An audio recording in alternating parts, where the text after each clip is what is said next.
মঙ্গল প্রদীপ প্রচলনের মধ্য দিয়ে আমরা স্বাধীনতার এই পূর্ণ লগ্নে সকলে মিলে আবারও গাইব ভারত আমার এক দেশ। সংহতি ক্লাবের যে কর্মকাণ্ড সারা ত্রিপুরাবাসী জানেন, সারা আগরতলাবাসী জানেন। এবার এসে আমার খুব ভালো লাগলো যেভাবে স্বতঃস্ফূর্ত হয়ে এই ক্লাবের আহ্বানে এই মরণোত্তর দেহদানে যারা যারা এখানে এসছেন, একজনকে দেখলাম উনি দেহদানও করেছেন, আবার চক্ষুদানও করেছেন। আর এত বিরাট সংখ্যায় আমার মনে হয় এটা অন্য ক্লাবে আমি অন্তত দেখিনি। আগরতলা শহরে অনেক ক্লাবে আমি যাই এবং এটা একটা এক্সাম্পল আপনারা সেট করেছেন। মেডিকেল কলেজে আপনারা জানেন যে খুব প্রয়োজন, অ্যানাটমির সময় অনেক সময় ডেড বডি পাওয়া যায় না, তার ডিসেকশন করতে হয়। ছাত্রছাত্রীরা যারা ডিসেকশন করে তাদের জানতে হয় শরীরের কোথায় মাসেল আছে, কি মাসেল, তার নাম, থিওরির সাথে প্র্যাকটিক্যাল দেখতে হয়। আমার মনে আছে এখনো ওই চেহারাটা আমি এখনো ভুলি না। প্রথম যখন আমি স্কালপেল ধরেছিলাম সেখানে যে ইনসিজন দিয়েছিলাম এখনো মনে আছে ওই পেশেন্টের, মানে ওই ডেড বডি। এটা একটা সাংঘাতিক বিষয় ছাত্রছাত্রীদের জন্য, যে নতুন করে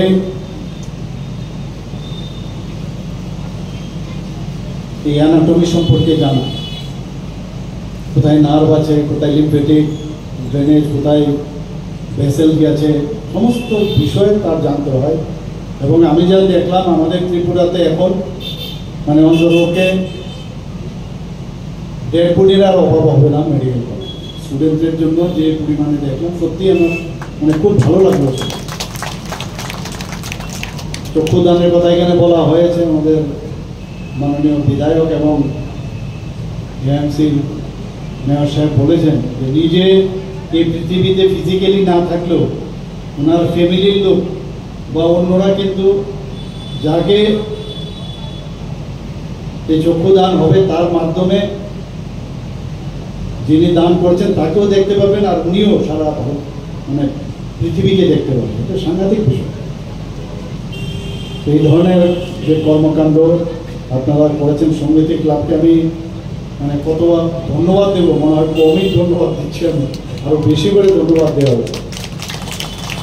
পুজো থেকে শুরু করে যেগুলো কালচারাল ইভেন্টস, খেলাধুলাতে এবার ত্রিমুকুট আপনারা পেয়েছেন, সব মিলে এই অত্র এলাকার যে কারণে ক্লাবগুলো প্রতিষ্ঠিত হয় সেটা কিন্তু আপনারা একটা নিদর্শন আপনারা দিয়েছেন। আমি নিজেও একটা ক্লাবের সাথে যুক্ত ছিলাম। 70 দশকে এরকম এক মানে অবস্থা ছিল যে ক্লাব মানে এলাকা দখল, অস্ত্রের ঝংকার, এগুলো আমরা দেখতাম এবং এতে আমরাও যারা মেম্বাররা ছিলাম এখন কিন্তু সেই জায়গায় নেই। বেরিয়ে শান্তি সম্প্রতি যতক্ষণ না থাকবে কোনো অবস্থায় সুস্থির অবস্থা সেই জায়গায় হবে। আজকে রামনগরে যখন একজন বাড়ি করবে সেখানে থাকার চিন্তা ভাবনা করবে, যখন শুনবে যে এখানে গেলে কোনো সমস্যা নেই, এখানে শান্তি প্রতিষ্ঠিত আছে, এখানে দামও কিন্তু বেড়ে যাবে। দেখেছি এটা কিন্তু আজকাল ধীরে ধীরে আপনাদের ক্লাবকে দেখে মাঝে মাঝে খুব আমাকে যখন দীপকবাবু বলেন শুধু মহিলা দিয়ে এবার আমরা দুর্গা পূজা করছি, এরকমও দেখেছি, ভাবা যায় না। আমি আহ্বান করবো সমস্ত ত্রিপুরার সমস্ত ক্লাবগুলোকে যে মহিলারা যেভাবে এই ফিলান্থ্রপিক ওয়ার্ক এবং সাধারণ মানুষ এবং এলাকার কাজের জন্য, ভালো কাজের জন্য ওরা বেরিয়ে এসছেন। মহিলারা আমাদের কাছে 50% পপুলেশন, অর্ধেকই হচ্ছে মহিলা। কিন্তু এতদিন ধরে আমরা যা বুঝতাম বা জানি যে মহিলারা ঘরের মধ্যে থাকবে, তাদের কাজ হচ্ছে ঘর সামলানো। কিন্তু মাননীয় প্রধানমন্ত্রীজি বারবার বলছেন যে মহিলারা যখন দেখবেন কোনো কাজে যোগদান করবেন তখন বুঝবেন সমাজের সত্যিকারের অর্থে পরিবর্তন, এবং সেই কাজটা আপনারা করেন।